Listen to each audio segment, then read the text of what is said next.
All right, guys, welcome back to Boots Come in Pairs. We have another guest. I think this might be it, right? We're kind of pushing our luck. We're pushing on spring training here. Not going to get as many fun guests, but we have Jessica Kleinschmidt. Has her own podcast, probably a lot more famous than ours, short and to the point. She also does a lot of stuff for the A's, media, broadcasting, just in a lot of different categories that we will never get into. So it's fun to talk to someone who's on the field, talking to players, doing all that stuff. So great to have you, Jessica. I'm excited to be here. I heard I'm following Ryan Noda, so that's kind of a tall task, but I'll do my best. Yeah, absolutely. Yeah. You will hold your own for sure. And just to give everyone who's going to watch this a little bit of backstory on Jessica, and how we got connected. So a decade ago, I graduated from college. I was trying to figure out what I was going to do with my life. I've always loved baseball, everything about it. One day when I was still on Twitter, I got followed by this little baseball site called MLB Nation, and they approached me and they're like, "Hey, you seem to like baseball. Why don't you? Do you ever have any interest in writing about it?" So I said, "Sure." So hop on this site. Had no experience in sports journalism or writing, but this was a spot where a bunch of just passionate people came together, whether you were in high school or you were in college studying journalism or just a baseball junkie like Jessica and I were. So we started writing it. We were on the same staff. We didn't really know each other back then because these writers were all over the country. But Jess was reporting on the A's, who are her favorite team. And kind of things progressed from there. She blossomed, she grinded, the epitome of what you do in the game, and she is where she is today. So just great to have you on. Great that those humble beginnings have turned into something so special for you. So again, like Brandon said, so blessed to have you on, and looking forward to getting into some baseball and talking about your career a little bit tonight. Me too. And like I said earlier, like sometimes you don't realize how far you've gone until you kind of take a step back because it's the grind. You just got to keep grinding and grinding and grinding. There literally was never an off season for me. And I was doing this part-time on the side, on top of going to school, on top of working for the federal government, like doing all the things. But I knew I wanted to do it and fucking did it, dude. Absolutely. Love it. So kind of kicking this whole thing off, we like to ask all our guests this. So baseball is such an amazing sport. It's a lot more beautiful than people really give it credit for. How did you first fall in love with this game? Growing up in tiny Reno, Nevada, how did you grow up loving this game, and what got you interested starting off? I miss Reno when it was tiny. Now everybody's found it and it's huge. But it was lucky. My parents were phenomenal where they would never forced extra or any sports on us, but they wanted us to do an extracurricular activity. And I was still trying to figure out what I wanted to do. My brother signed up for Little League. I want to say it was like farm because they had the pitching machine and they needed a right fielder at the time. And I was like, I guess I'll do it. Like I'm just sitting in the stands. I'm not doing anything. And it was kind of like rookie of the year. Like I threw the ball and I had a gun. And I remember thinking, okay, like what's going on here? I threw it. And my dad, who was coaching, looked at me and was like, we created a monster. Like she has an arm. And the next thing you know, I'm finishing out the season with them. And then I was like, when can I sign up? And I signed up to play baseball that next spring. And I didn't know softball existed. So I just played baseball with the boys until my sophomore year of high school. But before that, I made 11-12 All-Stars. I think I'm still the only girl to make 11-12 All-Stars for that Little League back in Reno. Oh, and wow. And it was really weird. We last off-season signed, I think he was a free agent at the time, Joe Wieland, who is also my age. We both made 11-12 All-Stars in Reno, Nevada, but different Little Leagues. Yeah. And then we were sharing a clubhouse together. And so I posted the photo of my 11-12 photo and his, and the next thing you know, we're in the clubhouse together, which was really cool. Full circle. Full circle, yeah. And so that was definitely the start of it. And that, I want to say when I was 11 or 12, we went to an A's game. And the moment I sat down, Eric Chavez hit a home run. And I looked at the program to see who that was. And I saw we shared a birthday. And then I looked over at the center fielder and it said that he resided in Reno, Nevada. And who would that be? A one Mr. Mark Kotze, who is my manager now. So just like these beautiful full circle moments that created this phenomenal opportunity. And now I have a podcast and I talk for a living. And if you get to know me, you're not surprised that I created a career out of this. And I love writing and I love telling people stories. And I just fell in love with the A's that day. And it's really cool how that all turned out. So that was probably the 01 to 03 A's. Is that the age? I think so. I'm kind of weird when it comes to years. I just, I get that was a good team. Yeah. Miguel Tejada, all those good pitchers. Yeah. It was the money around the Moneyball time for sure. Yeah. For sure. Yeah. That's a good time to get into it. Not so much when you're a Cubs fan and you're little because they were horrible. I was on the Cubs, and that was, I remember, because I was wearing the Cubs uniform, and I was also on the Cardinals the year before, and that was the Sosa versus McGuire situation, and that helped me fall in love with the game as well, too. Yeah. And I met Mark McGuire last year. Was he here last year? For when Stu was inducted into the A's Hall of Fame. Okay. Yeah. He's still freaking yoked. So. Yeah. Oh, I mean, that summer was unreal. Just who was going to hit the next homer, chase to 70. I mean, quite a time to be a baseball fan. The 90s were great, weren't they? I know there's a big asterisk by it, but I loved it. Between that and WWE, we were spoiled. We were spoiled. Oh my gosh, like Undertaker, Mick Foley, and then there's still the summer of, like, it was just, I want to relive that all the time. Nickelodeon. Yes. Oh, so good. So good. Those baseball players, though, seemed unattainable, whereas today's players definitely are a little more relatable. So, because, like, you look, Ryan's been sending me these, like, 01 All-Star teams, 99 All-Star teams, and all these guys are just walking out and they're like this, and they can't put their arms down. But in crop tops, which, I'm still rocking a crop top. I kind of look like them, but but I remember I had FP Santangelo Sr. on one of the shows, and he was on the Motley Crue era with the Oakland A's is what he calls it. They would party, they would get after it and still win like 100 games. And that's kind of what the era was, where they were still able to do all of these things. And it was also just like different rules, of course, and didn't have social media, so they weren't getting in trouble and all of that. But it was just, I would have loved to be a reporter in that clubhouse, like during those times. Like that would have been freaking phenomenal. Yeah, absolutely. Well, maybe one day we'll get to relive that, but who knows? It's a different world today, but still great stuff going on. The league is incredible. Young stars. People are getting more into the game with some of these rule changes that have been made. So I'm excited for the future and what they're going to do for sure. But kind of, so you see Chavez hit that bomb. You're hooked. Baseball is what you want to do. You kind of have an untraditional story. Like, you didn't go to college for journalism. You built yourself from the ground up, your passion, your social media, kind of get into that, like getting started, but not having a paid job in the industry. Like how did you do that?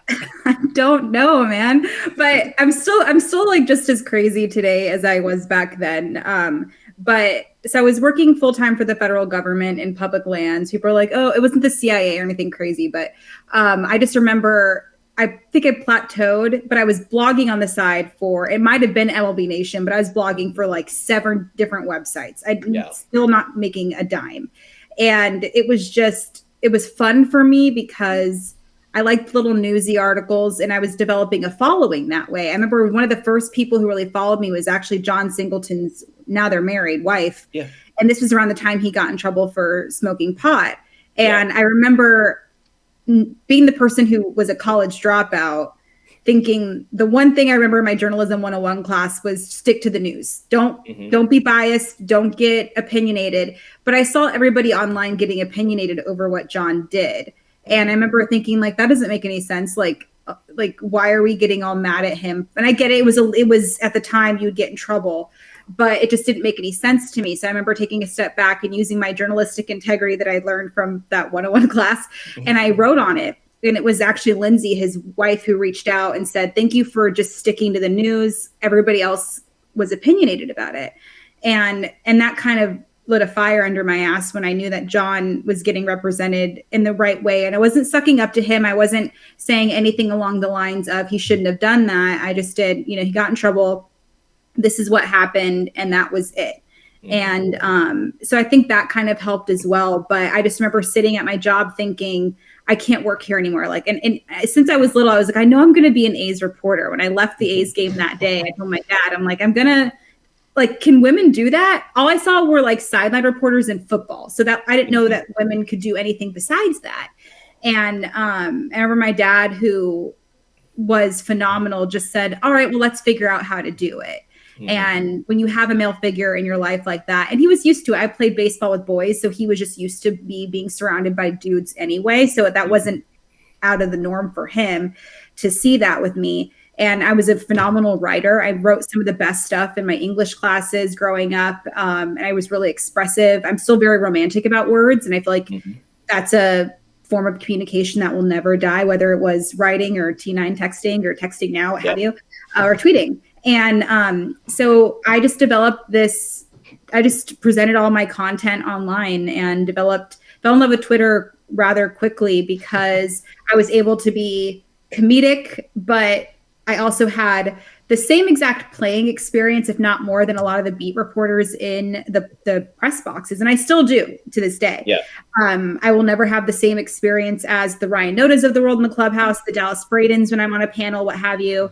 Dave Stewart has a lot more MLB experience than me. So just stuff like that. But I'm not naive to that. But I also know the questions to ask, and the people that I'm around, they know the questions I need to ask if I need to go on the broadcast. So that's where that all started. I'm a very curious person too. And I like to know what makes people tick without asking that question over and over again. And I was a curious child growing up too. Like, what does that mean? Are we there yet? Over and over again. So if you put a microphone in front of me, I'm going to do the same thing. And that's how that was born. I started writing blogs, and I knew, I was like, well, I can talk. So can we do something on the radio? They created a podcast for me. Podcasts can turn into something on camera. So I did that. And then I remember I developed a good enough following where I applied for MLB.com, Cut 4. And Cut 4 at the time was also writing blogs. This is about 5 or 6 years ago. And we would take pieces of content and turn it into something written up where the beat writer would go and ask them about it, and we'd add it into. So I'd create that. They gave me a really fun opportunity to create a YouTube show. And that's when NBC Sports Bay Area hit me up. And right when I got hired, it was in November. So the Warriors were headed to the playoffs. I didn't know jack shit about basketball. I didn't know anything. Because when you're working for Cut 4, it's just baseball, baseball, baseball, baseball. And then, Steph Curry threw out the first pitch. Cool. I guess I'll write about that. But so I quickly figured that out. That year, I think Bob Melvin did he win the manager of the year? He won 3. Maybe that was them. So that was the first blog I got to write for NBC Sports Bay Area. And then I became the pseudo beat reporter. I left NBC 2021. And then the A's swooped me in, and now I'm their team reporter and one of the broadcasters. So yeah, here we are. Super cool. Your vantage point too, because a lot of people we're talking to, it's like they don't really have the opportunity to be a fan, but now you're reporting and working with the team that you were a fan of. Are you able to appreciate that a little more than maybe some other individuals are? Because like, if you're passionate about, like, what are the odds? There's one of your job, right? One person gets to do what you're doing, and you're doing it.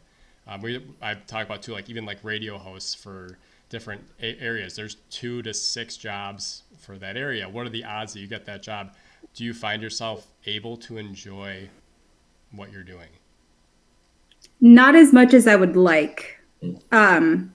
It's just because of the grind itself. I don't really think, and I don't have time really. I feel like I need to, but there's always like a few times during the season where I kind of stop and like, I love the Coliseum so much. Say what you want about it, but it just, we love it. I love it. It's literally, it's baseball's last dive bar. You know what I mean? Like, I'm from Reno, where I love a dive bar. I will go to the trashiest bar and order a dirty vodka martini. That's like what I do. And I feel like, and the thing is too, it's the exact same place where I fell in love with the game with Eric Chavez and Mark Kotze and seeing what Mark Ellis is doing, Bobby Crosby. And now he's our first base coach and a friend of mine. So it's just, that makes me happy. And when you understand, it also helps my mental health too. Like the moment the first pitch happens, your girl's good. So that part is it's a different appreciation. I'm a fan of like the guys themselves, like Jonah Bride just got traded last night and he's so easy to root for. And it's like, I'm a fan of who he is as a person. And I'm hoping, the change of scenery does him good and stuff like that. It's just like, it's a different thing. Cause yes, they wear uniforms, but I almost forget that they play baseball. Tony Kemp had to constantly remind me like, oh, I'm a baseball player, right? I'm like, oh, right. Yes, of course. And I think and he loves that. He loves to be known as a man, a husband, a father, and then a baseball player. So it's just stuff like that. It's a different type of love. I think about like, I've never been married, but I assume it's like the honeymoon phase is over, but I still am so in love with this damn sport. It's just a little bit more mature love. And because I get paid to do it and I have to present myself a certain way, it's different. And I'm glad you asked that question. I don't get asked in that way a lot. A lot of people are just like, oh, do you fangirl? Like, not really. I don't really care anymore. I fangirled over Kim Ang when I met her. Like, I almost peed myself. Yes. Like that is different. And I didn't get emotional when I told Eric Chavez the story about like, he's the reason I'm an A's. Right. You know what I mean? So like that stuff happens, but I'm not going to cry if Ryan Noda is in the clubhouse. Like I'm just not going to. Yeah, but like, and I'm gonna preface this with saying like I had no idea that the day that we scheduled you to come on was going to be Women in Sports Day. So I mean, super cool. But yeah, I mean, Kim, it's very easy to be in awe of Kim. She charted undiscovered territory, like being the first female general manager. I think her and DJ kind of got the dirty from the Marlins organization. Just the way they were treated. They just didn't like how things were going. And I'm glad that Kim is still doing her thing. But I think she'll get another opportunity, maybe even in a higher level to just. Yeah. And before I met her, every time I covered her, it was like, oh, she was in the running for this job. She almost got this job. And I interviewed her. I had her on my show, not last season, but the season before. And I asked her, I'm like, what, like, why haven't you given up after all these times? And she said she almost did. She was very honest about that. And she presented the fact that she was like, because and this is no offense to you guys, I hate when I'm on a show and somebody's like, oh, you're a woman in sports. What does that mean? And it's like, I don't know, man, I just do my job and like hope for the best. And she offered the information saying, people treated me differently because I was a woman. And you don't understand that until you deal with it. Because it's just different. We see the game differently. We approach people differently. My life is going to be different because of the fact of my female tendencies and how I observe certain things. And I think I'm better than a lot of the people I work with because I'm a woman. But it's different. And for her to say that to me and offer that information, it just felt like, oh, right, we're in this together. Okay, cool. Like it was it's different. But I also know that like I often forget that there's the stigma there because I've been doing this for long enough. And people will still be like, oh, you're one of the wives or you're one of the girlfriends. Like, what are you doing here? And I'm like, I'm married to the game, but no, I'm not. I love this game. Yeah. Exactly. I love this game, but no, like. I would say to that point too, your qualification to talk about it is no different than any other fan or person who is interested in baseball because guess what? None of us is taking at bats. We alluded to that earlier where it's like, hey, Dave Stewart's probably more qualified. Yeah, because he played the game. But like other than that, I'm not qualified. No one else and talking to all of our baseball professionals that I've talked to makes me realize that I probably don't want to work in the game because it's a lot of work. It's a lot of grind. When everyone else is having fun, you're not having fun. You're at work. So you've taken something that you're passionate about and turned it into a career that it does not matter at this point because, again, none of us are going to get in that batter's box anymore. So that dream is sailed. So you can learn, you can grow in it and figure it out after that. So. Yeah. And it's almost easier. Me showing up as a woman, they 100% know I didn't play in the bigs. Like there's nothing I can't, like there's no way in hell I could be like, yeah, well, I get it. Like, no. Yeah. But I also understand that like, it just is what it is. but I'm just like, I'm so sick of it. I'm so sick of the stick. I deserve to be here. I want people to know that. I deserve to be here. I worked my ass off. I don't care how many at-bats you do or didn't have. Yeah. My paycheck, and people, like even today, everybody's tagging everybody at like National Women in Sports Day. And somebody was like, I didn't see you tagged a bunch. I was like, but I got a paycheck. I got a paycheck. I got a paycheck. I got a paycheck. I got an opportunity. I don't care if you tag me on Twitter. Like we're good. I have lights on. My rent's paid. I think we're okay. We're gonna be fine. Yeah. All is good. Absolutely. Yeah. So I wanna talk about one thing. So you brought up your conversation with Kim, and like the whole like not giving up, deserving to be here, and all that stuff. I want to talk about a story that I saw on your podcast that you had with Miss Melanie Newman about not giving up. So I know that Mel is an amazing person. I've never personally met her or talked to her, but she is the epitome, just like you, just grinding it out, loves the game. And she has her opportunity with the Orioles, and she's had some national stuff as well. But talk about, I was watching your podcast with the two of you, and I heard the story, and I just want you to retell it a little bit. Just having that accountability partner, and just explain who Mel is to you and kind of how you guys held each other accountable to keep going. Well, I am one of her bridesmaids, so I'm going to say that. Yeah, I saw that. That's so cool. We met on the Twitter too, which is great. Yeah. But no, we like to call it trauma bonding, basically. Yeah. We grinded through the minors together, which everybody pulls tarp. It doesn't matter if you're a broadcaster, if you are social media, if you're a player, you're pulling tarp. And that's what we all dealt with. But yeah, so right before MLB.com called me, I was kind of like 6 months. I don't want to call it limbo. I was like in no man's land. I was getting paid to blog about sports, but it was barely covering like a car payment. And I remember thinking like, maybe I'll go back to my government job, like whatever. And I called Melanie and I was like, I think I'm just like done. I gave it 6 months. We did it. And then she tells me, she's like, no. Cause she was dealing with the same thing. And she was like, if you quit, then I have to quit. And I don't have that in me. I know you don't. And the fact that I actually wanted to quit surprises me because I don't do that, you know? And so I'm on the phone just crying with her. And I was like, I don't know. I'm kind of over it. And we finished the phone call. 3 or 4 hours later, I get a call from a New York number. I don't answer it because I'm like, I probably have a bill to pay. Like, I don't know. And then they leave a message, and it's MLB.com to offer me the cut for position. And I called her back. I was like, oh, fine, I'll stick it out with you. And then fast forward like a year later, and she still hadn't gotten a job. So she called me, and I was like, oh, we're doing this again. We're doing this again, huh? No. I'm here for you. You were here for me. We're going to stick this out together.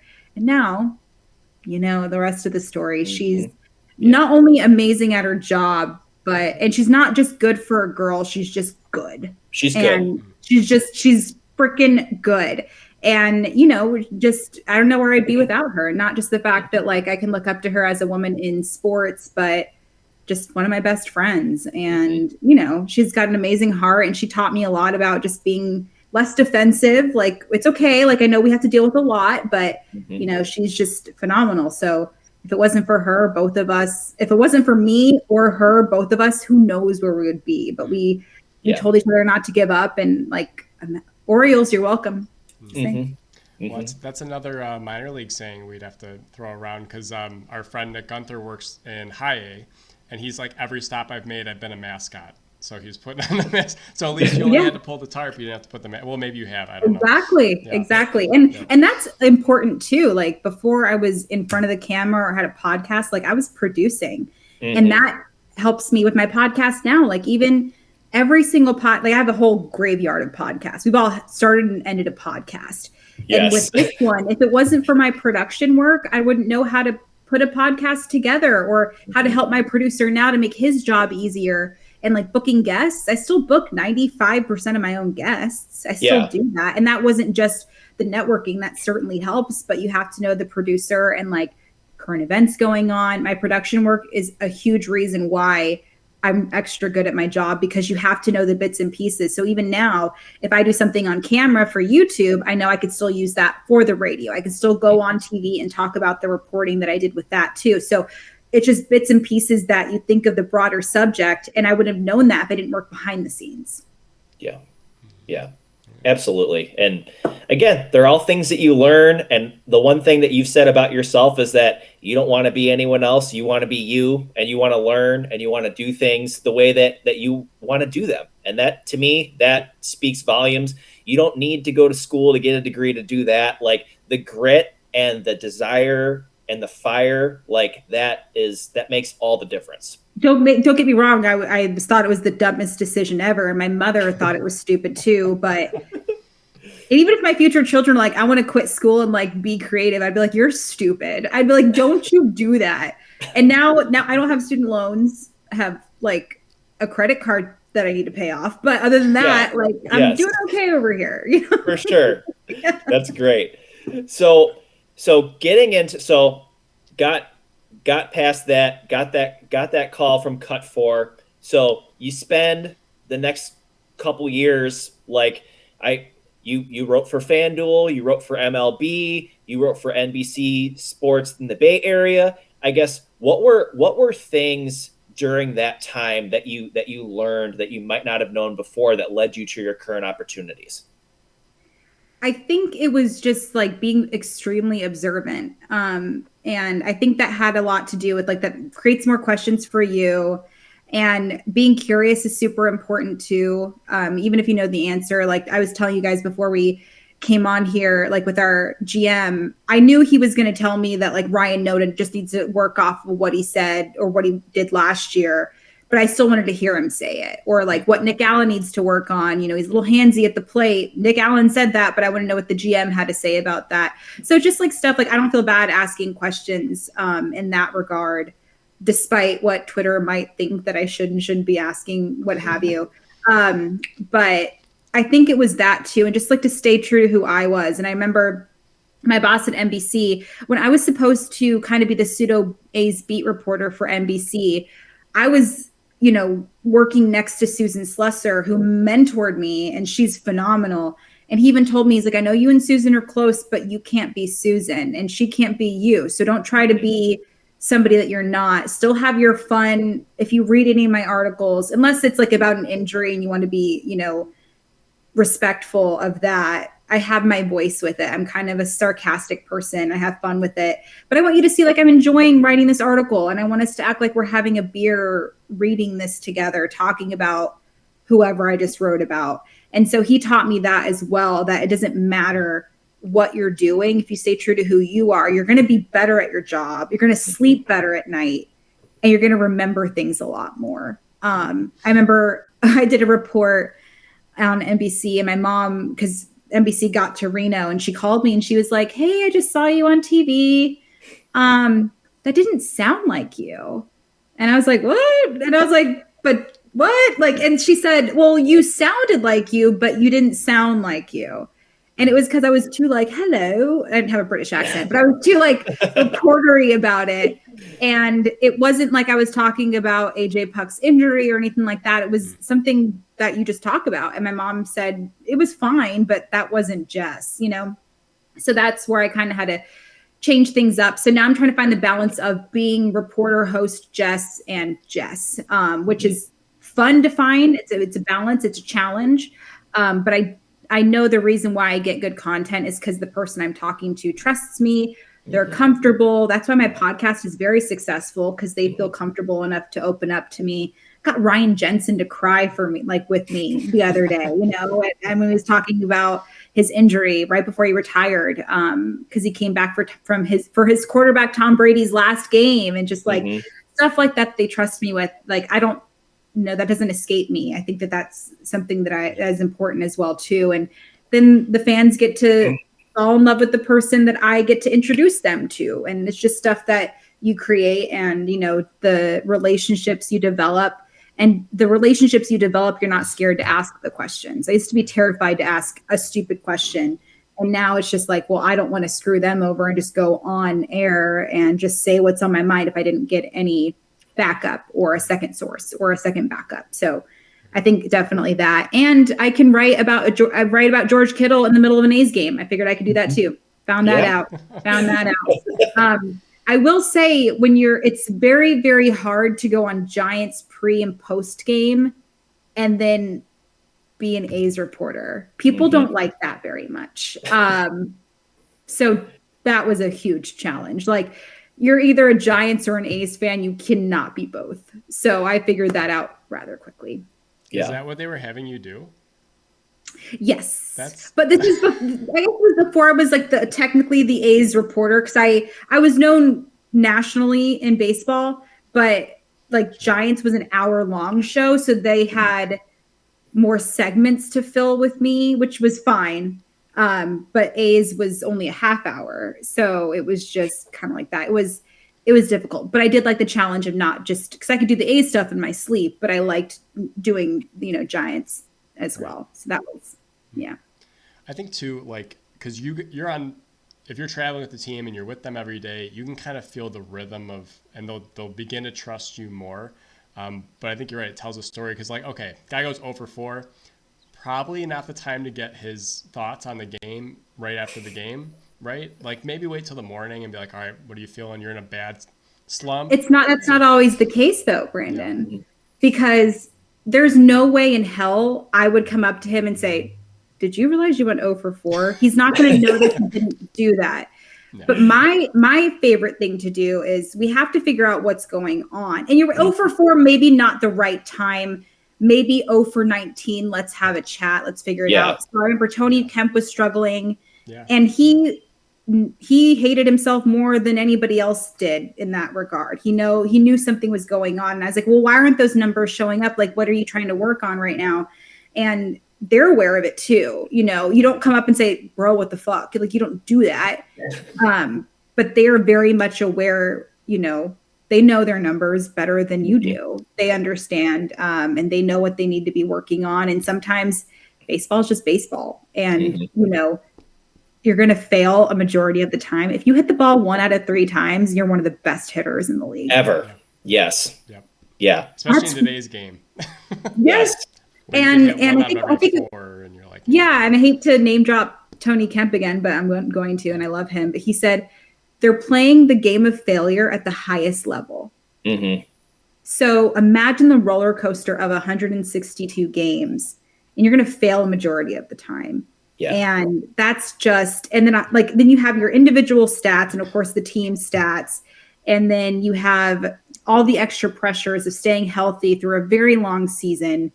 And it's a lot. I couldn't imagine it. And all I do is talk about it and write about it, and they have to play. And it was up until probably the last 3 seasons where these guys would be banged up in August and July. And so imagine how they are in September and October. They're they have to go out and play. They're never 100% healthy. Yeah. You don't think about that stuff. Just because they're not on the IL doesn't mean that they're feeling their best. For sure. And that goes back to like not only their physical toughness, but their mental toughness. And that was one thing that Ryan was talking about. And you will keep talking about Tony Kemp. Like, Tony Kemp is one of Ryan's guys. Ryan said the guys who I go to when I'm struggling, when I'm trying to figure things out, are Tony Kemp and Jace Peterson. Those were the 2 guys. So he just talked about it's the mental part of the game. Mm-hmm. You got to stay sharp. You got to be on. If your mental is on, you can get through the physical. But if your mental's off, even if you're healthy, you're toast. So yeah, I mean, and I'm glad you mentioned Jace. He was traded, but he still was brought up.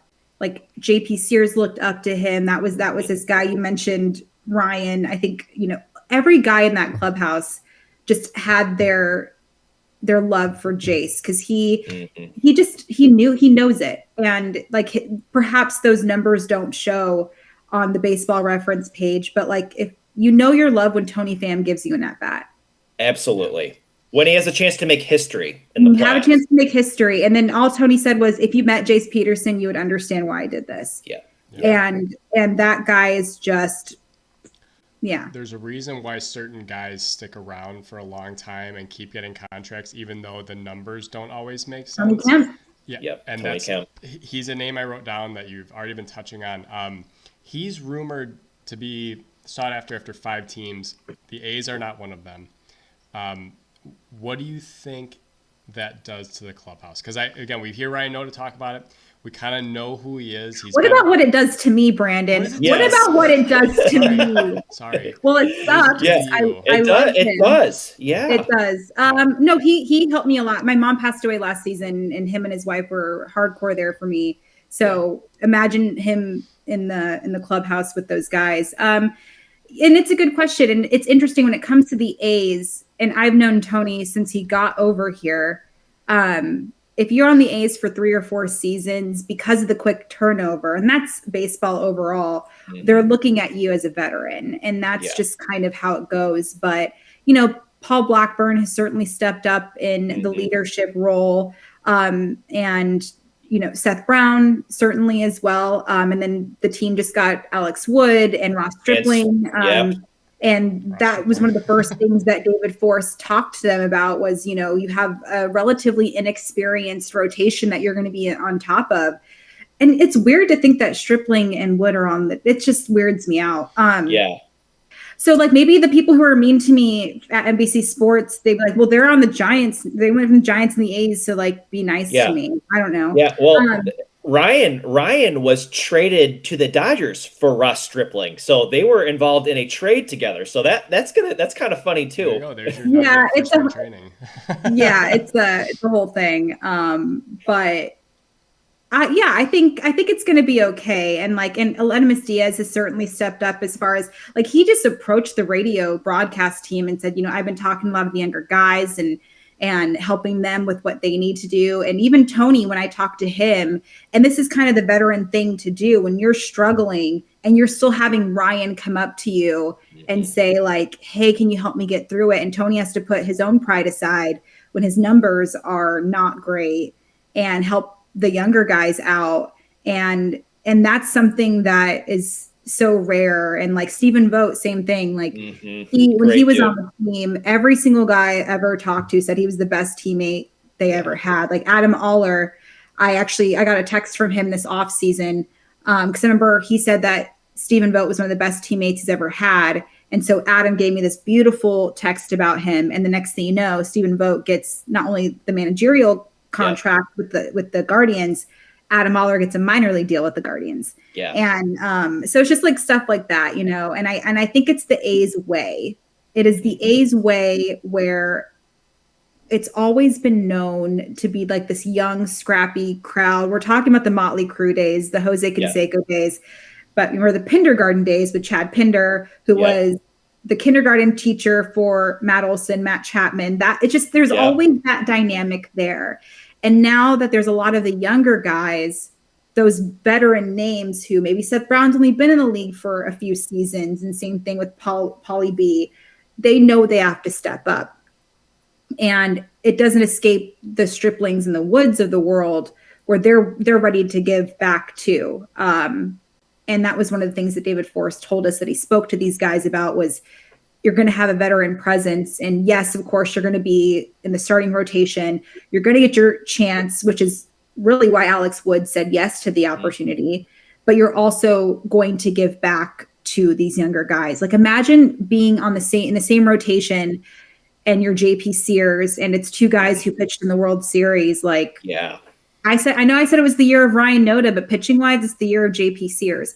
And I think he's going to just be phenomenal. And I there's something different about this team this year. They're using the term winning more. I'm not saying that they never did, but last year and the season previously, there's an opportunity here for the younger guys, for the veteran guys. But now they're hungry. Brent Rooker pulled Nick Allen and Zach Geloff aside, and Geloff is going to be a superstar. Oh, he's great. He's amazing. Great. And a great guy too. That clubhouse is phenomenal. But Rooker pulled those 2 aside and said, we can't do that again. Rooker is a competitor. He hit 30 bombs last year, and watching him blossom and you see all the stuff he dealt with and what he did with his career. And the Oakland A's fans love him. And for him to approach these younger guys saying like, we cannot go through what we went through last year again. There's a hunger there. And Ryan used that quite a bit on A's Cast. Like they're hungry. And I think it's different. And I have a feeling when I walk into the clubhouse, I'm not sure if I'm going to spring training yet, but when I walk in the clubhouse, it's going to feel like different in a good way. Yeah. None of these guys have probably lost this much in their entire careers. So they're coming here and they're like, they expect to win. I know, again, personally, we followed his footsteps, but Ryan Noda has won at every level he's been at. From low A, they did very well, to up till when he was at OKC with the Dodgers. So he's won at every level. So coming here, he's like, this is not the identity. This is not what they want to do. And they're going to figure it out whether it's for Oakland or not. But they need to win. They need to be productive, and they're hungry for it. You're right. And Ryan will say this, and you can tell him that we said this too, and he said it. Like, he hates losing more than he likes winning. Like that was like, quote it. That's him, and that's the team. That's how those guys feel. There's lots of fierce competitors on that team. Oh, absolutely. And Ryan he put a lot of pressure on himself because he was a Rule 5 guy. And us as the media put extra pressure on him, saying he was the best Rule 5 guy since Mark Canha for the A's. And you want to talk about big shoes to fill, and maybe not even big shoes to fill, but like a big name to be in the same sentence with. Oh, for sure. But the moment Ryan got there, he just gelled. Like it looked like the clubhouse gelled around him, not the other way around. And he's got the Oakland A's, like, he's fun, he's laid back, he's like this big teddy bear that like loves on all of his teammates. But he backs it, like the dude gets on base, he sticks it, he's so freaking flexible at first. And he's a big target for Nick and Geloff and whoever's gonna play third this season. Too soon. But and I just think like he's not, necessarily young, and I feel like that's definitely going to help as well. I think he doesn't mind taking on more of a leadership role, because we have so many young guys who don't really have a choice, but to have that as your first baseman and watching his at bats is just like chef's kiss. Like, it's so good. It's so good. He was wanted by quite a bit around the trade deadline, but the A's didn't want to give him up. He was too expensive, and he should be. Absolutely. 100%. So Jess, so you're working, we kind of circled around. I want to circle back to this though. Story of my life. Yeah. Sorry about that. So you're done, like this opportunity with your team, with the Athletics, like how did you get there? Because you're working for NBC in the Bay Area. And that was your last post before you got this A's job. Like how did that happen? How excited were you? Like explain that whole process. I left NBC and my phone rang a week later by the A's. And I was very excited, but this was when the lockout occurred. So I couldn't start until when did the season start? August? Like it felt like it was forever. But no, I was very excited. So I'm very, very lucky they created this position for me. And the good thing about me is you're getting a 5-tool player when you hire me. I can do reporting, I can do pods, I can do radio, I can do on camera work, all of it. I can in digital. Digital is kind of probably my bread and butter. Yeah. But they were just like, we need like kind of a new voice for A's Cast, which is really cool. They'd never had like a female host, so I was the first to do that, and I got to kind of create different pieces of content. So it was like radio one moment, I do the YouTube channel the next, I do my social media stuff. And so I did that. And then I did that for the first year. And during the second year, the Comeback and Awful Announcing reached out because I missed writing. I'm a really good writer. And so when they reached out, they're like, hey, well, what do you want to do? And I was like, well, I really miss having my own podcast. Like, cool, we'll give you a podcast. And I was like, can I write too? They're like, hell yeah, like, let's write. Yeah. So between those two things, I got to do all the things I wanted to do, and I'm doing them all now. But yeah, I was very excited to work for the A's, and A's fans were excited. Dallas Braden's my brother, and I get to work with him again. And, grew up listening to Ken Korak, and now he's not only somebody I work with, but I get to host a show with a possible Hall of Famer. Like, what? Yeah, that's crazy. This is so crazy. And just stuff like that. So it's been really, really amazing. And, just to be more present with the guys compared to NBC. I was probably there like once every 2 weeks, and now I'm there constantly. I don't know if they like it, but I don't care. I'm just gonna be oh, I'm in your space. Sorry, just kidding. But no, I really like it. I'm just comfortable at a ballpark, and it works out. And it's a great group of guys. Like I don't ever. They're just. I'm never annoyed by them. They're like the coolest people ever. The coaches are phenomenal. I grew up watching Mark Kotze. My mom had a crush on I don't know where Aldo is now, Mike Eldretti. I don't know what position he holds now, but she grew up watching him. And so it's like stuff like that. And, I mirrored my shortstop playing ability after Bobby Crosby, and I always had my socks up and so, yeah. And now that's what we're doing, but it was a really cool moment. And if I did come on here, I don't think I would have taken a step back and be like, Jess, like, this is what you wanted to do. And now you're not only doing it, but they created this position for you. And I got to tell Eric Chavez that story last year about how he's the reason I'm here. You know what I mean? Yeah. So just stuff like that. I was going to follow that with, it sounds like you were describing it. Is this the dream job? Is this everything? No. I'm going to take over the world one day, but what does that look like? It's like this, but like more. Okay. Yeah. I think, I like working for a baseball team. So that alone is great. I didn't think I could actually do all of it until now that I'm doing it. So I would like for my podcast to get on a bigger scale as far as like, I want people to like feel ill if they miss an episode. Yes. You know what I mean? Like I want them to inject my podcast into their veins is what I want. And like, I want it to be like more about like mental health and stuff. I'm trying to get more into like, and my producer is amazing because like I'm a single woman and I want people to understand like what it's like to date and how much it sucks.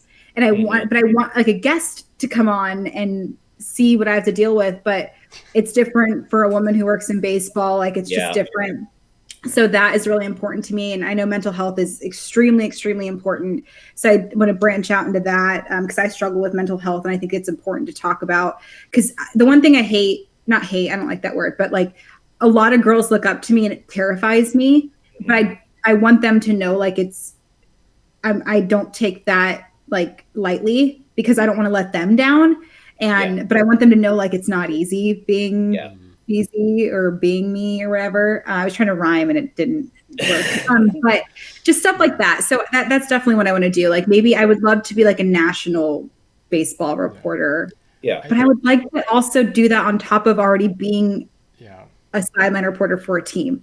Like I'm crazy. I want to do it all. And I want to be a mom one day. I want to be a wife. Like I'm going to do all those things, baby. Yes. And I just don't care. I'm going to do it. I think you're aware of it because part of that is being genuine, like the role model bit. It's like if you're being fake, okay, your mom can see that you're not being yourself. Yeah. Okay, perfect. But like if you're not yourself, you're not going to be a good role model because you don't know how to fake that, right? Yeah. One person and Ryan kind of tipped me off to this because my favorite baseball player growing up, we're going to talk about a specific position. My favorite baseball player was Eric Burns, by far. Yeah. Brandon's got a pick. Yeah. You had a show with him. I had a show with him. Yeah. Brandon loves Eric Burns. He's like, that's his guy. I get disappointed because when I was younger, no one knows who Eric Burns is. When he was on the Diamondbacks, they always come to Milwaukee. That was the game we'd go to. His podcast now, he's so genuinely himself and the way he talks, and it's out there. Like he is out there. Oh, but I know I hosted with him, my friend. And he's just extreme, but you know what? That's just who he is. And I think he's a different kind of role model because of who he is. I got the tip off that you might like Eric Burns as well, but you have to. We still have our shows up. You can always watch them. And I'm glad you said that because authenticity, the moment I started embracing who I was, the good, the bad, the not so perfect, my life changed. I swear, like there like the universe was like, okay, now we can give you all the things you want, mama. Like you're good. But I also know that like that's why I don't mind asking the stupid questions. Cause like, fine, if it's a stupid question, I'd rather it like you confirm it to me 400 times. So when I go on air, I don't screw you over. And I don't mind like the uncomfortable questions either. And not even like inappropriate, but like, okay, well, what happened there? Like, do you need me to go on there and tell you, like, talk about it? If not, like, that's fine too. But I also just like, I love myself, and I want people to love themselves too, you know, and then I can go to sleep when I feel good about myself. I presented myself. If you don't like me, like that's like you're wrong. But like also, I'm gonna go to bed happy knowing that I presented myself to who as I am. And I think that's another reason why I'm really fucking good at my job. Pardon me. I'm sorry. I don't know if I'm allowed to cuss, but I just also, be you, girl. Be you. I check the explicit box if it's explicit. I haven't had to do that yet, but it's okay. I will check the box this time. But no, so. and I because I think like they trust me, and like, and not even that. Like I just have like a charismatic way about myself, and I don't mean any ill will, and I genuinely care about people and love people, but like I also know that like we're not perfect, and like I don't judge, and I don't like to be judged, and like when people are mean to me because I'm myself, it's just bizarre. It's like it's so wild. But I mean, that's the thing. When you're yourself, you attract the right people. Yes. Like the right people are they're just the magnetism. You just pull them in. Yeah. And that's when you can be vulnerable. Like, honestly, that's like one of the best feelings in the world is when you can be vulnerable and open with people. And that's when the best conversations happen. That's when the best bonds are formed. So keep doing you, keep being yourself, keep doing it. I'm extremely self-aware too. Like if your girl's being dramatic, I will, okay, there she goes. And then just give me a cookie or a piece of pizza and I'm going to be fine. Like it's fine. Yeah. Aren't we all? Yeah. So lastly, before we get into some more fun stuff, unless you have other things that are on your docket, but like talk about your podcast, because that was kind of what, what led me to, cause I'm like, hey, cause again, I've been following your journey for several years now and just watching you blossom. But like, the thing that kind of tipped this whole scale over the edge, I saw your Shortened to the Point podcast that's with Comeback Media and Awful Announcing.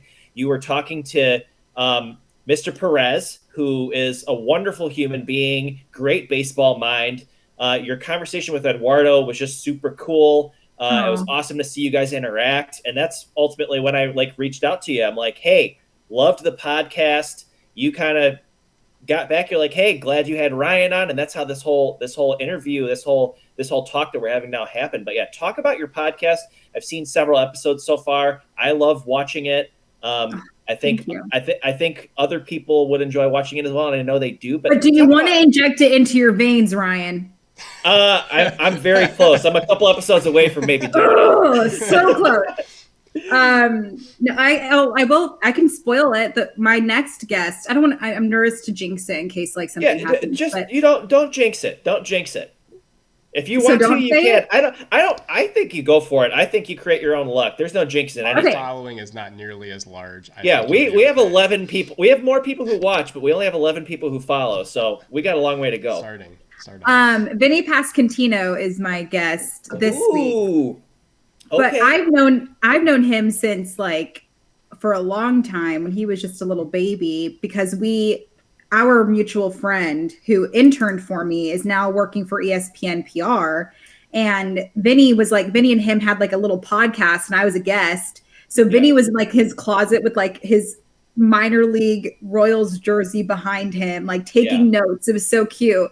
Yeah. So now he's a guest on my podcast. That's great. But yeah, he's just what a good human being. And he came on my A's pregame show last year, like a day. I'm good luck, y'all. A day before he got promoted to the Royals. Yeah. You're welcome. Hopefully for health for him, because he was supposed to have the breakout season last year and then he got hurt. But man, you just gotta put it off a year. He's a stud. He's really good. Stud. Yeah. George Brett gave him a nickname. Like that's the coolest thing I've ever heard. Yes. You know who's really healthy for the Royals right now? Bobby Witt Jr. He's 290 million rich. Yeah, pretty. And I read about Colt Keith today too. I'm like, yeah. Yep. I thought I was doing okay. Anyways, Yes. gosh. Well, I mean, if they lived in California, that would be like $1 million a year. Yes. But especially the Bay. If you defer Yeah. it too, it's even less. So Yeah, exactly. But no, and thank you for asking. Yeah, shortened to the point. It was funny though. I came up with the title as like a joke because I'm 5'1" 5 of an inch. My personality is like a 6'2", but I like my baseball reference page for sure says like 6'2". Yes. And I don't know how to ever get to the point. Like you meant, like I go around. So this is probably a good way for me to be better at that, to train me a little bit more. I'm two different people. As a host, I'm on it. I'm so good. As a guest, I'm like, when I was 5, and you're asking about what I had for breakfast. I'm like, well, when I was a child, like, it's just what I do. But I wanted just to create an outlet. And we're still trying. I think we finally identified her because we also have an awful announcing podcast, which is straight media personalities in sports. And for me, I didn't want it to be too media heavy because of that. So that's why I have players come on.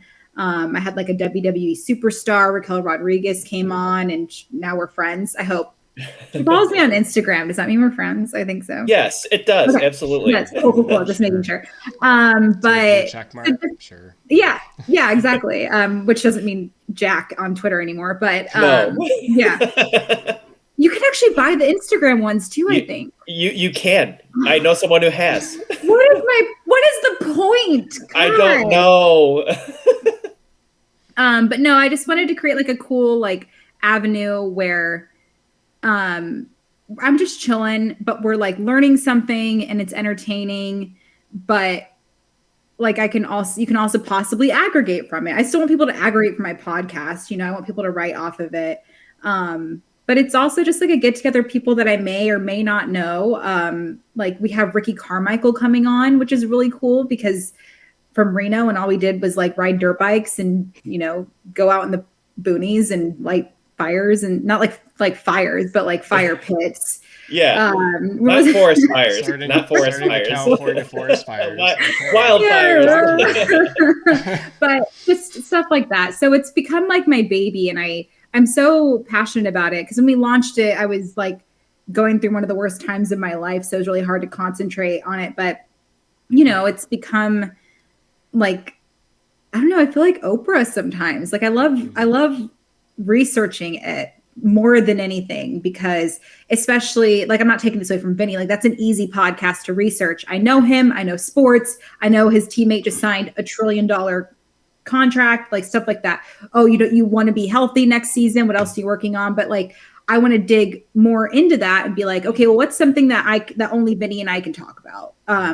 Or if I don't know the subject well, like let me lean into that. Like, what do you mean by this? Like, tell me more about that. And sometimes I get better answers from people when I don't work in the sport or the industry, what have you, because like Ryan Jensen, I don't know much about his career, but we had a beautiful conversation. Yeah. You know what I mean? Like just stuff like that. And Eduardo Perez, he's the biggest women in baseball ally you would ever meet. And I just love him for that. And I didn't even know he knew who I was. And then his colleague was like, oh, I'll just call Jess. I'll just like get on her podcast. It's fine. So just stuff like that, and I'm so lucky that I have the platform that I do. Yeah. And it's awesome. And very proud of her. Yeah.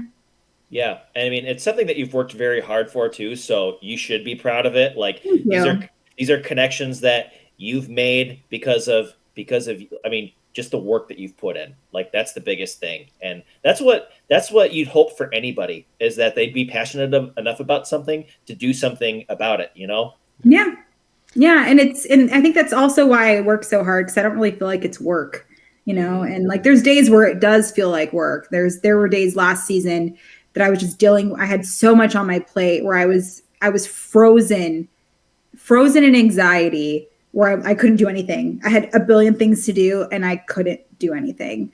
I eventually obviously figured it out, because like once the recording light turns on, there's nothing you can do. Like one of the worst days of my life, I had like the best pre and post game show. Like it's just stuff like that. You know what I mean? Like the moment first pitch happens, you're like, oh, okay, we're good. Mm-hmm. We are good. Sometimes I walk in the clubhouse and like all is well. Like everything's fine. I get in the dugout, everything's fine. Pre-game presser with Kotz is never bad. He's just a wonderful human being. Or Bob Melvin will be in town and I'm good. Like just stuff like that. Cause like when you're with a team for 162 games or even just all the home games, like it's a family. It's you can't escape it, especially because there's not like times you can't take it off. You have to deal with it. And sometimes being at the field is the only thing that makes you feel better, So I dealt with that a lot too. Yeah. This is similar more to, I guess, to media. But there's been a recent trend. Obviously, when you're reporting for the A's and you're doing official stuff, you need to be very accurate. It sounds like you carry that over into your podcast life. But there seems to be, obviously, because I created one with my brother, anyone can make a podcast. Anyone can put any information out there and state it as their fact, their truth. But it sounds like you take a little more pride in being accurate with your information. How do you navigate that sometimes? Because it's one thing to be entertainment value. But to that level of like, I want to make sure I have the facts about whoever I'm bringing on or going into that. It just seems like there's been an inundation of like misinformation, but also just like everyone's got a podcast, everyone's got an opinion. Yeah. How do you separate the two between opinion and fact, or you just kind of make it a little lighter? I think it's good to find the balance of it all. I hate lying to people, so that certainly helps. Like even something silly happened the other day and I had to go back. I'm like, that actually didn't happen. It was something like that didn't matter. But I was like, no, I actually didn't have 2 pieces of pie. I had 3. Like just, I don't like lying. So it's no different. And even a situation with Ryan Jensen, cause like Canales is now the head coach of the Panthers, I believe. And I asked him, I was like, did you ever work with Canales? I didn't have any proof that I saw them together. There was no proof that I saw them together. So I didn't want to say like, oh, you for sure with Canales. I had no proof of that.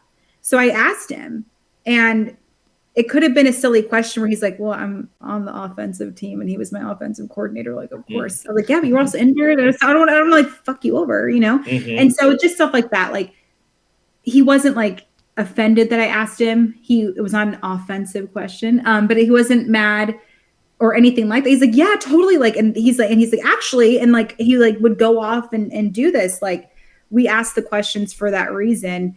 And so then they answer it and then you just kind of have fun with it. I don't know. Like, and there's certain times where you can't, like when Ryan, did get emotional and talk about stuff, I was just thankful for that moment and thankful for him being vulnerable with me, because that's something that I don't take for granted.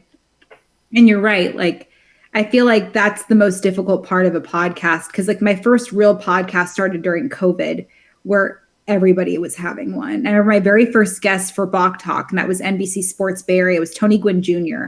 Oh, and, okay. And that was crazy because I was like, hey, like I was like nervous to ask him, and he goes, Jess, I'll do it. Like, it's fine.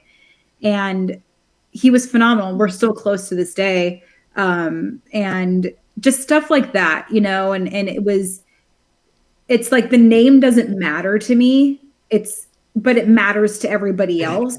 Yeah. So it's like, but I know how that's important. But I also know that like the person I'm going to talk to, if you don't put them on a pedestal, it helps too. Like they're just your friend Tony that's coming on the podcast. And that helps me, it helps him, or whoever and stuff like that. I mean, obviously, like even with Kim Eng, when I was like super nervous, the moment I pressed record, like pro Jess was good. And if you follow me on Twitter, I'm a big Joey Votto fan. I interviewed him for a story, completely professional. And I was not great. I was not nervous to shake his hand and say, I'm a big fan of your work. Like, it is what it is. So stuff like that, like, and now with that, like, I don't mind asking for like 5 or 6 minutes to sit down with Mike Trout to have him on the show. Like, I don't mind doing that. Like, I've got the balls to do that. It's more or less just like, and when they say no, I don't get offended. Like, it's like, whatever. So I think for me, I don't like to lie to them. I don't want to screw any of them over. Like, that's the worst. It's not up to me to when aggregators take it and do whatever they want with it. Because I've also been an aggregator and I understand how I can screw people over and how headlines can be clicky. Whether you are the most accurate reporter, sometimes you're not making the headline. So I remember those things. Yeah. And I also, like, there were times where it was something slim. I remember Kevin Smith, he actually is on the Yankees now. Yeah. but Yeah. he's a New York guy. And Yep. when Reggie Jackson was in town, he was just so giddy. And I could have just observed it and said, oh, Kevin was so excited to meet Reggie. But I walked up to him and I was like, hey, you look really excited. And he's like, oh my gosh, my dad's the biggest fan. Da, da, da. And I was like, do you mind if I say that on the air? Whether I didn't have to ask him, and I probably wouldn't, if I did, it wouldn't have been a big deal. But it's like, I want them to know, like, hey, I'm going to talk about them. This is what I'm going to say. And if they trust me, like, that's cool. And I would want the same in return. Yeah. You know what I mean? Like, because there's, like, I'll hear, and we're all guilty of it, like, rumors happen. But I don't want it to be a situation where, you know, treat people the way you want to be treated. I don't like lying. I'm a very honest person. So if I can show that through my podcast, people want to listen. There's a trust there. And there's entertainment there too. If I'm just very like, that's not going to happen. Like, no. And healthy boundaries. Yeah. Yes. So the exact example, it kind of came back to me while you were talking. So I'm like, oh yeah, this is exactly where it came from. It's Colin Cowherd with Caleb Williams. And he stated, like, Caleb Williams does not want to come to Chicago because he doesn't like the organization, whatever. Well, then he ends up coming out of the Chicago radio station because they're freaking out. They're like, oh my gosh, he's our number one pick. We're going to do whatever.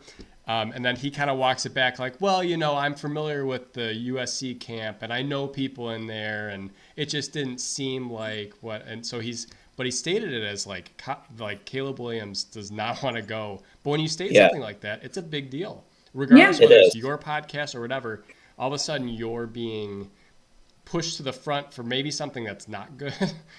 You want to be popular because you want to be in people's veins, right? Cool. But not because you're spreading bad information, especially on that level. Like NFL is huge. And like the second someone says something, it's like, but like, yeah. Well, even that's the same thing too, is like and it sucks because there's times where I have to be reportery and that's like numbers, that's monetary values, that's rumors, that's breaking news. It's certainly injuries. That stuff, be reporter Jessica all the time. But I just want I want us to talk about things. And I don't want it to be like, so what you're saying is, and like, it's just gross to me. And it's happened to me before. Like there's been reporters, obviously with everything going on with Vegas, there's been times where people aren't actually trying to talk to me. They're asking me questions and trying to write about it. And it's like, that's gross to me. Yeah. And I'm going to add to that there because this has kind of been building up a little bit. Like when I started writing, like the thing that people wanted to do and kind of what both of you just mentioned right now, it was all about breaking a story and being the first to break a story rather than have a conversation. Like that's the sickening part. It's like you're using the story to get ahead in your professional career like that, like becoming obsessed with like, hey, like I'm the one who broke this trade and I'm the one who broke this, like there's a sense of pride in that. But at the same time, it's like, the things that you need to do to get the story sometimes are not really healthy.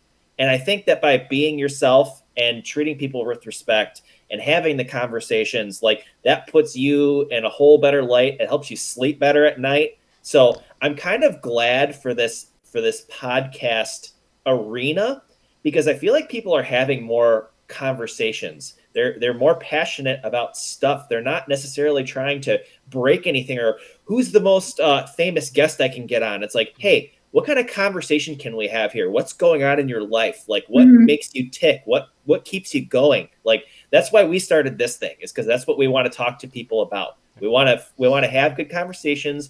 We're genuinely interested in people's lives and what they're doing and what they're passionate about. So I like that about the podcast sphere. I know everybody's doing it, but at the same time, like I am a relational person. I want to build relationships and friendships with people. Because again, you never know when you'll need somebody. You'll never know when you'll need an ear or just a talk or anything like that. Like we're all human. Tony Kemp, because we want to. No, I'm just no. No, I'm just kidding. It's just. Have him come on my podcast first. I'm still working that out, and then we'll. Well, maybe when he's done. Yeah. But yeah, basically what I'm trying to say is it's better to be authentic, and it's better to just have the conversations and build these human connections. I feel like the art of connection is getting more and more muffled and more lost, and the way that we keep that going is by having conversations. So totally. And I even like I break news a lot more now than I ever have. And I make sure it's something that like they don't mind. Or sometimes it just falls into my lap and I'm like, oh God, I guess I'll tweet this. Like, it's fine. Like, I just don't like it because I've been inaccurate before and like it's the worst feeling in the world. Yes. But I'd so much rather be like, okay, like even like with the Jonah trade, like that wasn't breaking news. Like the A's told us beforehand, and it was like, oh, now I'm just like sad. But then like also like maybe this is a good like change of scenery for him, and it's just like stuff that you have to deal with in sports. But yeah, I'm right there with you. It's obviously important to break news, but like my thing is like there's not really there aren't many times where I'm like, oh, remember when so and so broke that news? I'm not gonna really remember who did it. But there's only one Jeff Passan, and usually if you break the news, it's going to be Jeff Passan confirms your news. Yeah, and that's all that people care about. So it's like why do I just don't get off on that. It's like, I don't know. But then like I'll be really excited if something cool happens and I'm like, oh, like let me go do a follow-up question for so and so, or like, you know, like same that happens with trades all the time. And like it happened. Cool. Well, now let's build off of that. Like it's done. It's over. What does this mean now? Yeah. Jess, what advice would you give someone who's trying to like get into the industry and do things like this? I mean, you have again a very unique and interesting journey, and there's not going to be someone who's going to be able to follow the same roadmap that you did. Like, what are some tips and tricks for people who are genuinely curious about it?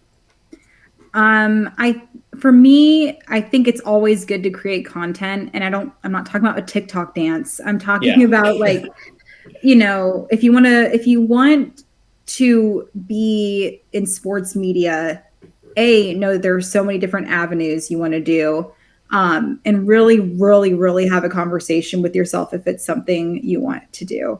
And you guys kind of mentioned it, like, I missed a lot of birthdays. I've missed a lot of my nephew's Little League opening days. I don't go to a lot of weddings. Melanie's getting married in the off season because she works in sports. So I'm going to that wedding, but it's just, it's a lot that you have to think about too. I don't remember the last time I had a spring break, whatever that is. Cause even when I wasn't working in baseball, I was playing baseball. So we had spring tournaments, and just stuff like that. But it's also the most rewarding thing I've ever done. I have the most amazing friends and family ever. So that I've met through this industry. So creating content is definitely good. And figure out how you can make one piece of content into 3 different pieces. So you want to write a blog, maybe figure out a way to make that into a podcast episode, or just a voice memo that you can put on Twitter, a quick hit Instagram story. You could do stuff like that. You could go on TikTok and talk about it. There's different ways to do that. I'm very much all about cold DMs and cold emails. I get cold emailed all the time. Like, hey, can I hop on the phone with you? Stuff like that. But you have to like really put the work in, because it's not like, I don't like when people email me and then they're like, oh, well, can you help me find a job? It doesn't really work that way either. And I also don't know the college route. I don't know if it's like an internship thing, like after you graduate college, I don't know how that works. But I think getting out there and networking is certainly a good thing, and having a presence on social media is imperative these days. You can take away the social media presence later, but you can't start without it, I feel. And I think part of it too, for me, was like introducing who I am on social media, more approachable in person, which helps a lot of the job offers too. Like NBC Sports gave me that job because they DM'd me. They're like, hey, we have an opening. Do you want to apply? I'm like, sure. You know, like stuff like that. And, you know, social media has a lot of respect behind it too. Like a lot of the guys know that I have like my social media following. So that's reputable in its own way. And, you know, create conversations. Networking's huge. And be yourself. being yourself is so important. I remember I wanted to be Michelle Beadle. I wanted to be Katie Nolan. I wanted to be Sarah Spain. I wanted to be Erin Andrews. I wanted to be everybody. But then I was like, no. And I remember the one I woke up and I was like, oh, I could just be the first Jess Kleinschmidt, and my life changed. And that's everything, you know. And even the people that don't like that about me, it's usually just because like they don't like themselves and they don't know how to express who they are because they don't like themselves very much. So why would they want to be themselves if they don't like themselves? And just like be a nice person, because that's going to help in the long run too. Like, even if I haven't talked to somebody in a while, if they text me out of the blue and they need me to pop onto something, like I'll do it. Like last year, Will Middlebrooks. I'm so glad I never had to cover him. I would never say his name right. Yeah, right. I had to fill in for him on CBS Sports with Danny Vianetti, and it was because Will couldn't do it, and Danny was like, "Can you just like be our AL and NL West girl for a little bit?" And I was like, "Sure." So obviously easy to the two divisions I cover the most. Yes. And I popped on and did it, and I barely talk to Danny and Will, but they're my boys and I'll do it for them. You know what I mean? So I was happy to do it. And he was like, "We're not going to pay you." I'm like, "No, but this is like a treat for me. Like, let me do it."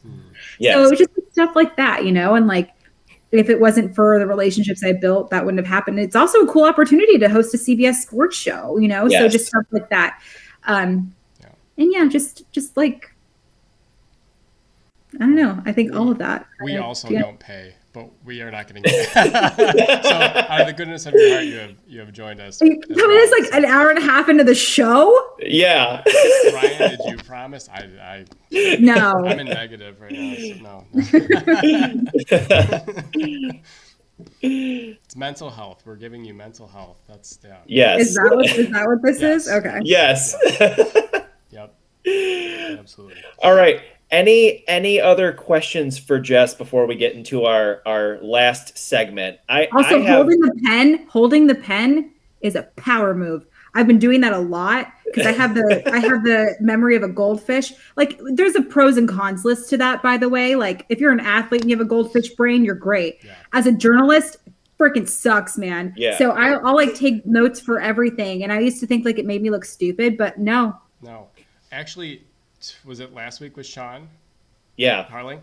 He pulled a glove. Like, he's like, I have my Oregon Ducks glove. And he was just playing with it towards the end. And we're like, man, I'm like, I want to do that next time. Yeah. Oh, yeah. Like, you'll see like Dontrell Willis will be on set just like holding the ball. And like Dallas does that too. Like, it's, Got to keep yourself.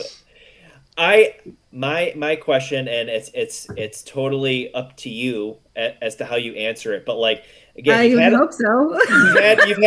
you've had a lot of different either co-hosts for podcasts or just people that you've interviewed. Who has been the most, whether it's the most fun interview or the most intriguing interview or best interview, like or co-host? I know it's probably hard to pick as you. It is tough. Yeah.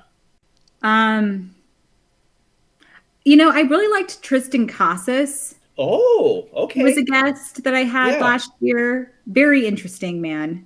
Yeah. I felt like I was talking to Joey Votto again. He had a good memory too. He remembered my name very well. He was really sweet. I will never, ever, ever hate a Tony Kemp interview ever. Brent Rooker is super, super smart. I love talking to him. Matt Chapman could talk your ear off. Yeah. If you have a good relationship with him, which I did. I would love to hear more from him in Chicago this year, but sure. Yes, we're hoping. Yeah. I don't see it happening though. Yeah, if your manager's Bob Melvin, maybe, but you know. My counsel close. Yeah, they're pretty much the same guy. Who else? I was really excited when I could get Chris Davis to open up to me. That was really like a cool moment for me. Brandon Belt is really, really funny. He's really, really funny. He'll give you a really good quote. What a cool first world. There's just so many. Yeah. And like, I think getting Raquel Rodriguez was really cool because like we finished our interview and she's like a WWE superstar, which is one thing. but like I kind of like got a girl crush on her. I'm like, I just want to be her friend. And I remember like looking at my phone, just waiting for her to follow me back on Instagram like every day. Like it didn't like it felt like I was waiting for a boy to text me back. I'm like, can Raquel just like follow me back? And she did. And I was like, yes. And like we exchanged memes. So we're like, we are. Dallas Braden's always a good interview. Tim Lincecum was a good interview. Okay. There are so many. So many. So I'm lucky that I like Hunter Pence is super, super interesting too. Yeah, he is. He for sure is. But that's what people like about him. He's a little bit quirky, but again, guy knows how to play the game. Loves the game, played it hard. And Joey Votto like exceeded my expectations. Everybody, they still to this day like, oh, are you excited to meet Joey Votto? I'm like, I already met him and I had a good conversation with him. Not just like it was cool that I met him, but like he gave me the most intelligent conversation about Barry Bonds ever. Which made my editors very happy because he would just watch Barry Bonds footage till he like to nauseam. Yeah. And he was so obsessed with it. I've seen him talk with fans 2 minutes before he's about to have an at bat, and he's just fully locked in with them, engaged. And it's like you're about to go face 98 miles an hour, and he's just like, no, I'm going to talk to this guy. Or even the random, they said TikTok guys that are just interviewing players. I don't know how they get on the field, but he's giving them really intelligent because he's very thoughtful. So I think he's a player. He's very thoughtful. As a Red, again, we couldn't really appreciate him too much. He was a tough player to root for, but as a baseball guy now, you can see it. I'm glad he's going to play one more year, hopefully, if he can get on somewhere. But he'll be a missed character for sure. Totally. Yes. Gem. I had two more. Yeah, go for it. Stephen Vogt, always good. Actually, three more. Ramon Laureano was good. And I almost threw up on him one day, but I didn't. And then, congratulations, you didn't throw up on Ramon Laureano, it says. And Jesse Winker. Jesse Winker was a really good interview. Okay. He was very good. Was it a different level of emotion when they let go of Ramon Laureano this year? Because he's been there for a while. He's pretty much been the staple. I was pretty upset because actually Ramon and I, he would just walk up to me because he loves Joey Votto. He robbed Joey Votto of a home run to maintain Mike Fiers' second no-hitter.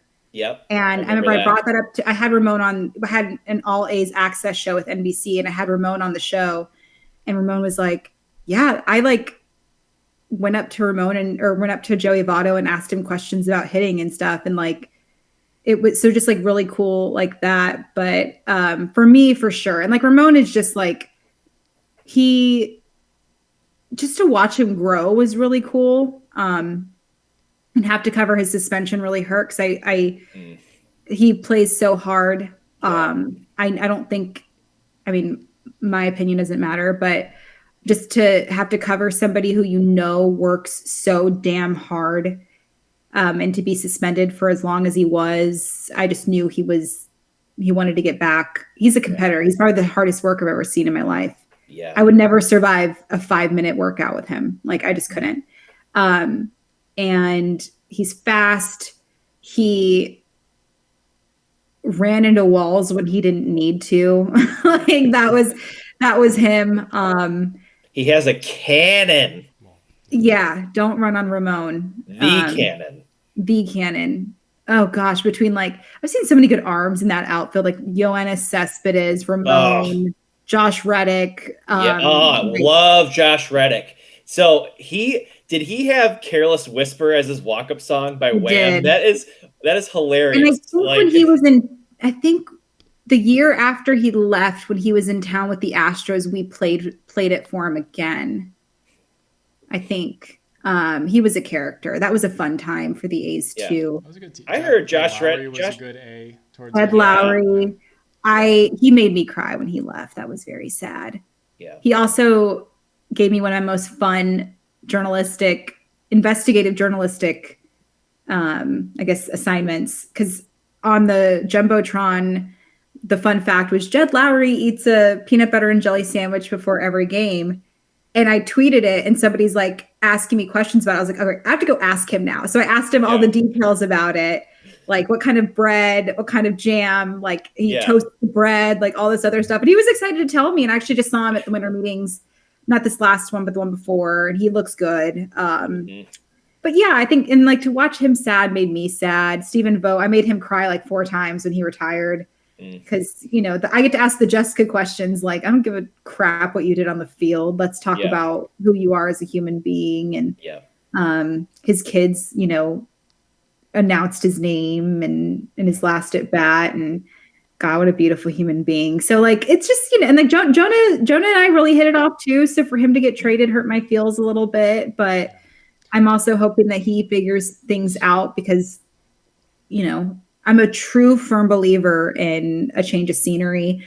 And I actually talked to Lou Trevino about it not too long ago because he was with the A's for a while. Yep. And when he went to the Yankees, I asked him, I was like, are you a believer in a change of scenery? He's like, I never was until now. So it's like, it's a thing that happens, you know?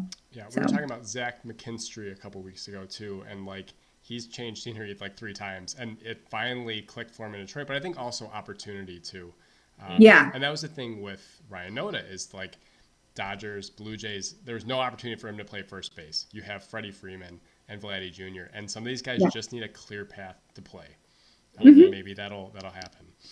Yeah, and it's so interesting too. Like timing is a big thing, and like you introduce yourself to a certain guy, like I don't know who Ramon is on the Guardians besides looking at his numbers, you know, and like I know Stephen Vogt talked about him a bit, like between him and Miles out there in the outfield, like holy crap, nothing's getting by one. No. And I was actually DM'd Miles. I'm like, I was so stupid. I was like, oh my God, you're gonna love Ramon. He's like, just like we were roommates together. We were in Houston. I'm like, right, well, good luck. Cool. Like they're just like, you're welcome, Miles. Like, shoot. Yeah. But just like, you know, just stuff like that. Everybody's a former A. And I remember Ron Washington talked about it. Just, I don't know if he was the Angels manager yet. I don't think he was. I think it was last season when he was here with the Braves.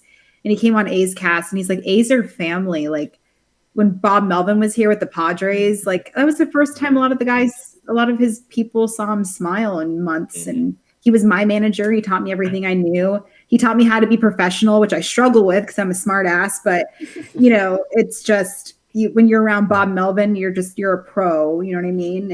And Susan Slusser would never let me goof around. But it's just one of those things that, like, when I take a step back and despite like the 112 loss season, like there's so much history with that team. And when Jason Giambi was in town, because we elected him to the Hall of Fame, like he was in tears. Like that's his home. Yeah. That's where he lived his glory years, you know? And like, that's so cool that like we got to see that and they were reunited with that team and just stuff like that, that I need to kind of be more observant and take a few minutes to think about. Be present for. Yeah. Yes. I'm always like, I'm such a hypocrite. I'm like, just be where your feet are. And then there's me just like in the clouds. Like, even think about that list you just rattled off of like 500 names. I'm pretty sure Ryan was just asking you for one, but like just that mass amount of people that you've connected with. Any baseball fan would be like in awe of that, but like, that's cool.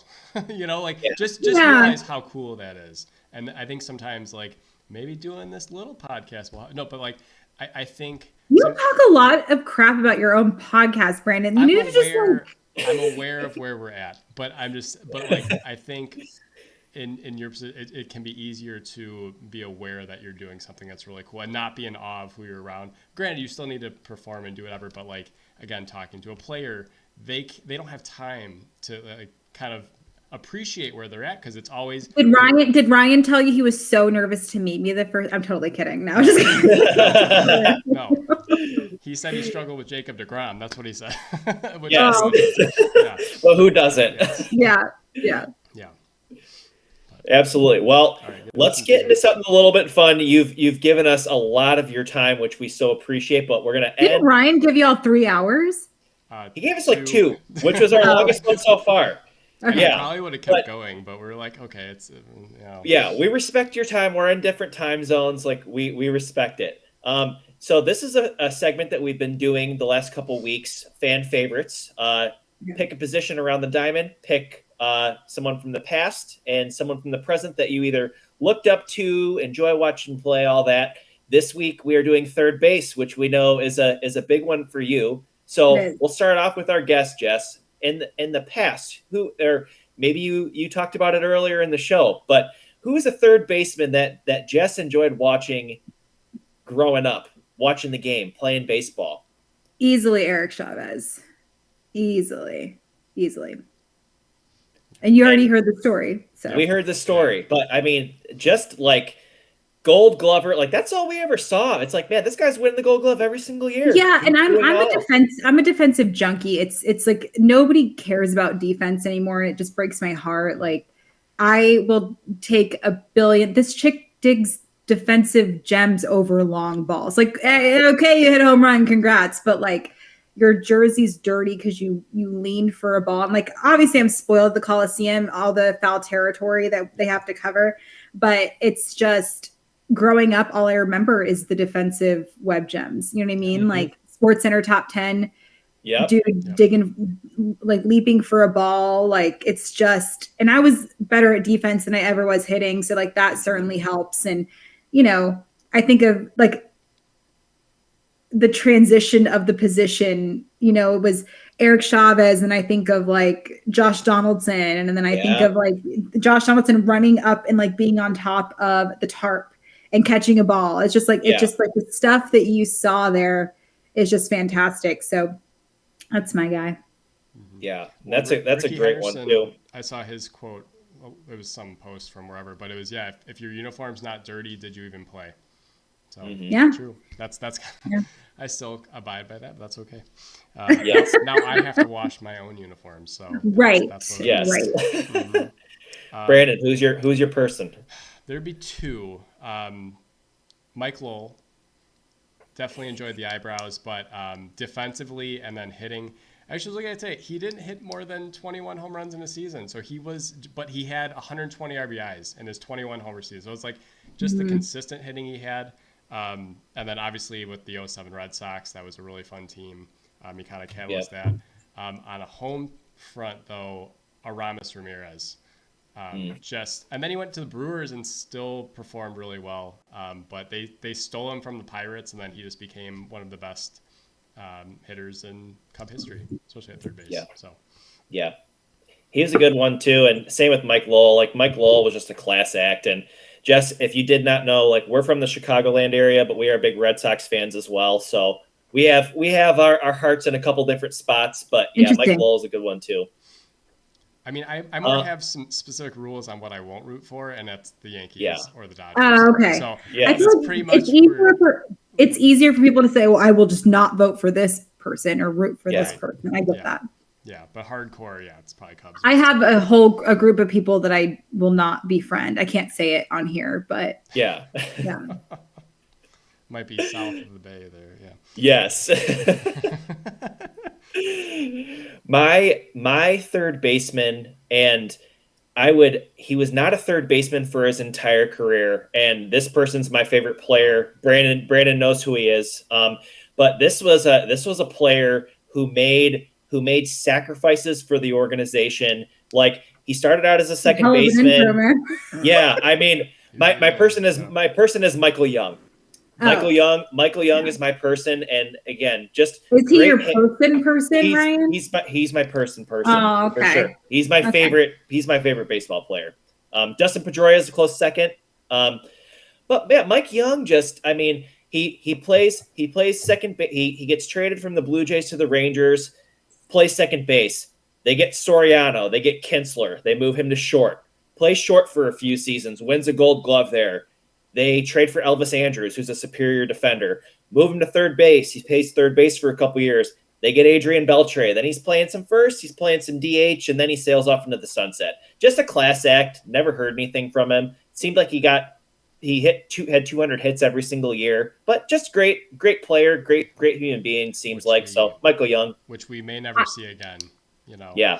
I love that you had that platform to say that, Ryan. I'm very happy for you. He Okay, part of this too is like, okay, we started this with like, oh, we're doing a group chat, and it's like, man, we're just saying too much in this group chat. Let's just talk about it in an open forum and stop texting. Yeah.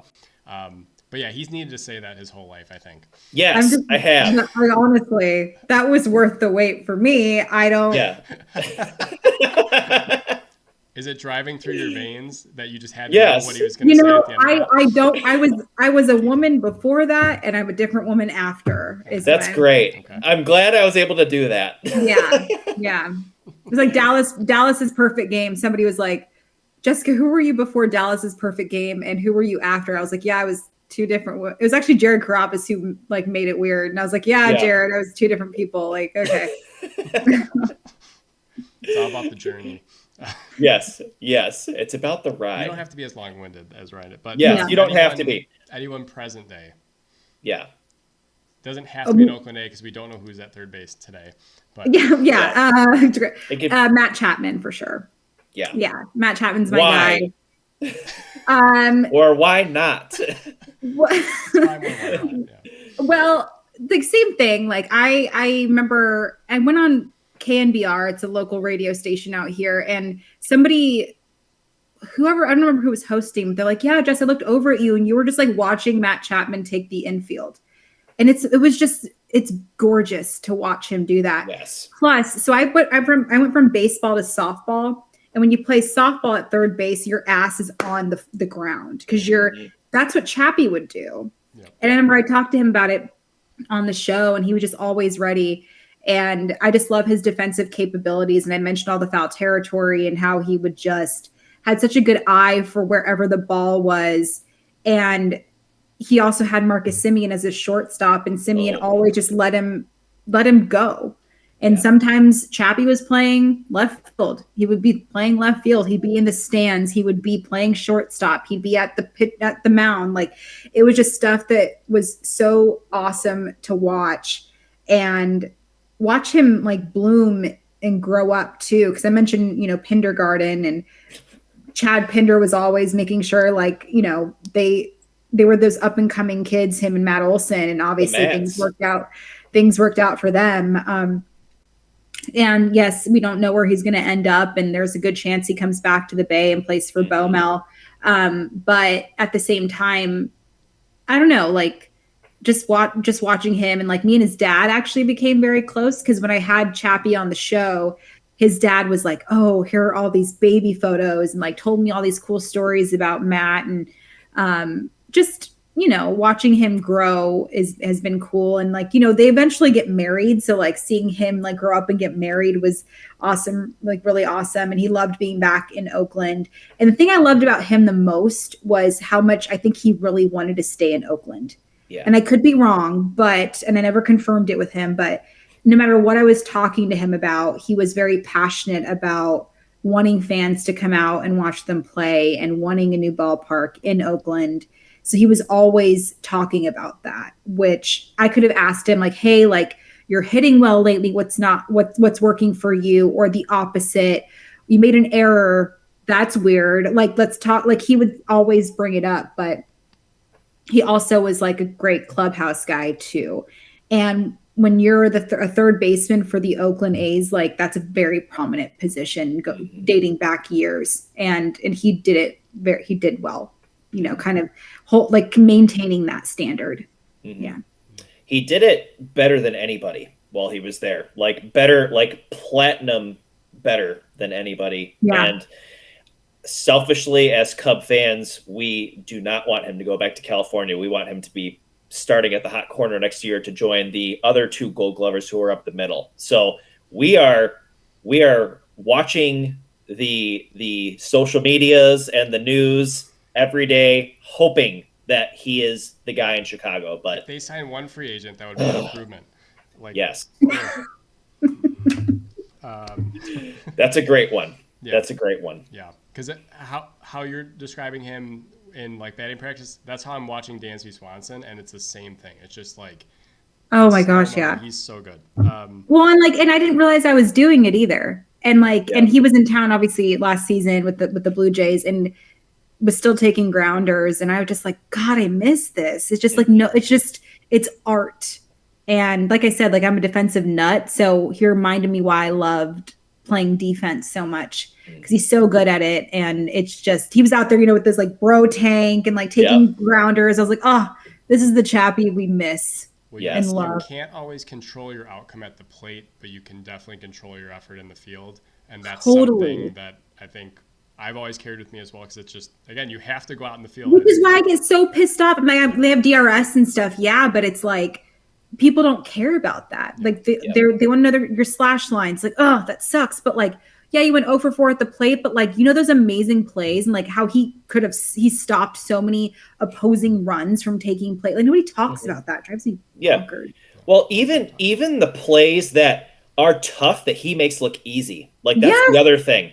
And that's kind of what's been the beautiful thing about limiting the shift is that you really get to see how athletic and how insane all these guys are. Like they are not allowed to go wherever they want anymore, but they still get there and they still make the play. It's incredible. Oh yeah. Well, what do you got, Brandon? For me, continue on the defensive side. I know she kind of scoffed at it early in the show that you mentioned the name, but it's Nolan Arenado. By far, I scoffed. When Ryan was first mentioning the names, you're like, I'm not going to stick to those like stage names, right? Like, you were like, did I? Either way, I was going to talk about Arenado because he always talked so beautifully about Chappie. Maybe scoffing is the wrong word. They were teammates. Weren't they high school teammates? We're high school teammates. They were high school teammates. But I wrote about that too. Did Chappie play short and Arenado played third, or was the opposite? I have to double check, but either way, he's not this one. But it drives me nuts that the Cardinals got him for nothing. But just the way he runs with the ball after he picks it up also makes it look effortless, and a crime that he did not win the Gold Glove again. He should win it every year. If he's healthy, I don't care what he's doing at the plate because it does not matter. He is the Gold Glove for the NL every year regardless. I don't think it matters.